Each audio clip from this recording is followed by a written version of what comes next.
Царинската управа на Македонија одбележува 34 години постоење. Во изминатите 20 месеци, Царинската управа ги бележи најдобрите резултати во своето постоење. Остварени се највисоки приходи досега, што е јасен показател дека институцијата функционира поефикасно, поорганизирано и со поголема одговорност, истакна премиерот Христијан Мицкоски на денешниот настан во Филхармонијата, се обрати и директорот Бобан Николовски.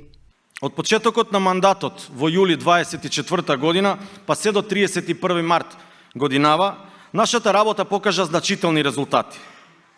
Оперативно, спречивме повеќе од над 2700 обиди за нелегални действија, со што ја зачувавме сигурноста на државата. Ги зајакнавме истражните капацитети и во континуитет од месец во месец, од година во година, бележиме одлични резултати.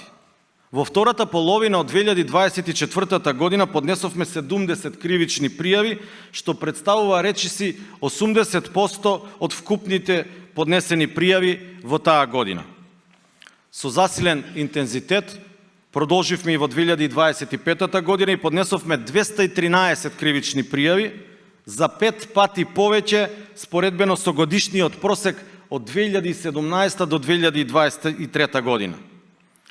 Со иста енергија продолжуваме и годинава, при што во првото тромесечие само поднесовме 49 кривични пријави до јавните обвинителства.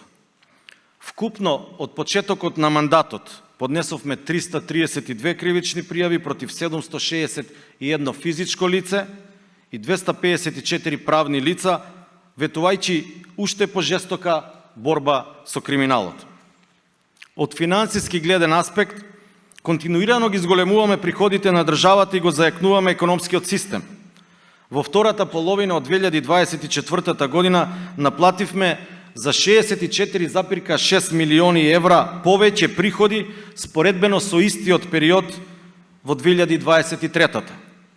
Во 2025 година, споредбено со 2024, остваривме поголема наплата за 105 милиони евра, а овој тренд продолжи и годинава, при што во првото тромесечие имаме зголемување на наплатата на приходи за близу 24 милиони евра во однос на истиот период лани. Ова се плюс финансиски средства за нови автопатишта, нови болници, нови модерни училишта. Ова се средства кои што, наместо да завршат нелегално во нечи джеп, се слеани во буџетот за градење на иднината.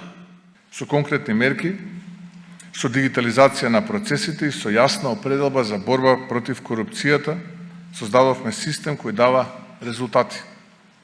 Царинската управа е еден од највидливите примери за тоа. Во таа насока сакам да упатам посебна благодарност и признание до директорот на Царинската управа Бобан Николовски за неговото раководење, посветеност и резултатите кои ги постигнува институцијата под негово водство. Истовремено, важно е да се истакне и одличната координација и заедничката работа со Министерката за финансии Гордана Димитриевска-Кочовска. Тоа партнерство, таа синергија е еден од клучните фактори за постигнатите резултати. Кога институциите работат како тим, кога имаме заедничка визија и јасна цел, резултатите не изостануваат. Нашата цел е да продолжиме во оваа насока со дополнително унапредување на капацитетите, со модернизација на системите и со создавање услови за побрза и поефикасна услуга за стопанството, но и со цврст пристап кон спречување на нелегалните активности.